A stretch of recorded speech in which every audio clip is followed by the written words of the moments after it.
The ugly truth about move-in, move-out cleans. I know. Do you want to know what it is? We're going to talk about it today. Hi there, I'm Angela Brown, and this is Ask a House Cleaner. This is a show where you get to ask a house cleaning question, and I get to help you find an answer. Now, today's show is brought to us by housecleaning360.com. This is a hub where you list your cleaning business, or your professional organizing business, or your gutter cleaning business, or your landscaping business, or your window washing business, or your carpet cleaning business, any service that services the home. And homeowners go and they find you there. So if you're a service provider, go list your business to make sure that the service providers can find you. It's housecleaning360.com.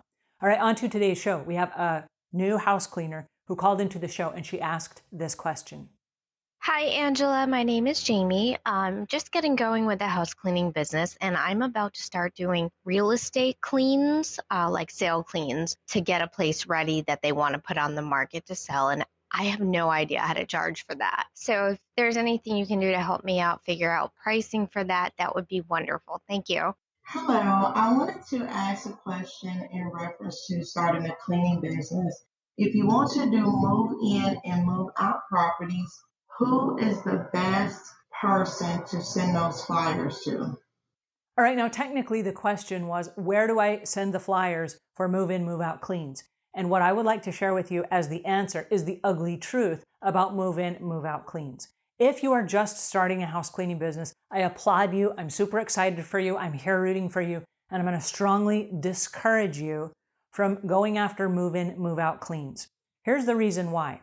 You have to be super savvy in order to do it. And if you're just starting a house cleaning business, there's a whole bunch of stuff that you need to learn and do before you do move in and move out cleans. If you do one here and one there, it's not going to kill you, but I recommend that not be your general business. Here's the reason why.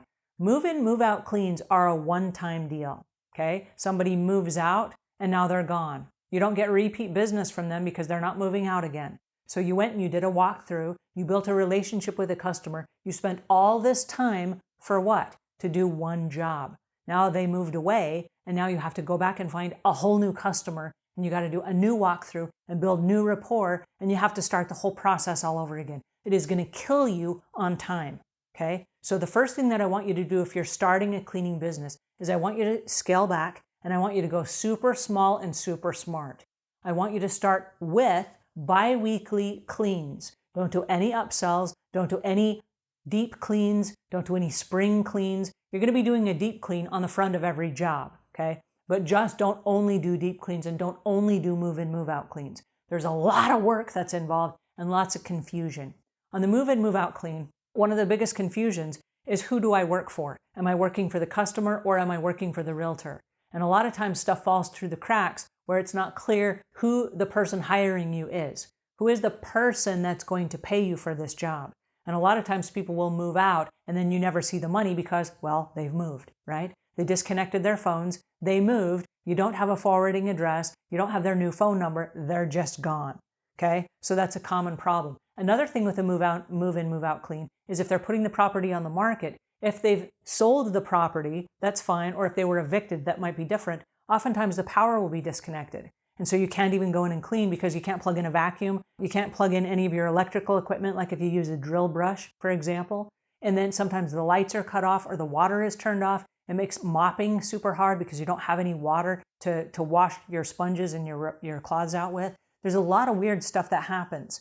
And I don't want to throw you into a situation like that if you're a new startup business. What I want you to do is have money coming in on a regular basis. I want you to go do a walkthrough where you go to a customer's house and you're going to do the initial walkthrough with them. You walk through their house, you meet them, you build a rapport, they love you, you start the job, and then you come back week after week after week after week, and it's recurring money. So you're not reinventing that sales cycle all over again. I want you to keep it super simple and super smart until your calendar is absolutely full.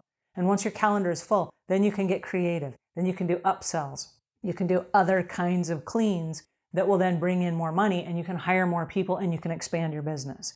But in the very beginning, if you're just getting started, I cannot emphasize enough how foolish I think it is to go after the one-time clean because it's an enormous amount of work. And a move-in, move-out clean is a lot of work. On a regular job, you might spend 4 hours. On a move-out clean, you could spend 10, 12, or 15 hours just getting the house ready to sell.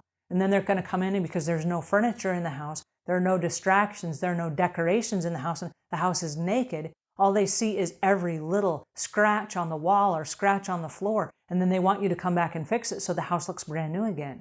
But the truth of the matter is, a house that's been lived in for 12 or 20 years is not going to be brand new. It's going to need to be repainted and stuff sanded down, and it needs a lot of work, okay? But the first thing that they see is the house is empty, and so their focus goes to places that normally have scratches and dents and dings, and the house was mistreated. And then that's not your fault, but you're going to get blamed for it because that's what they see. So please don't do that, especially if you're a new startup business. Focus on where the money is, because I want you to get your business up and off the ground so that you can move forward.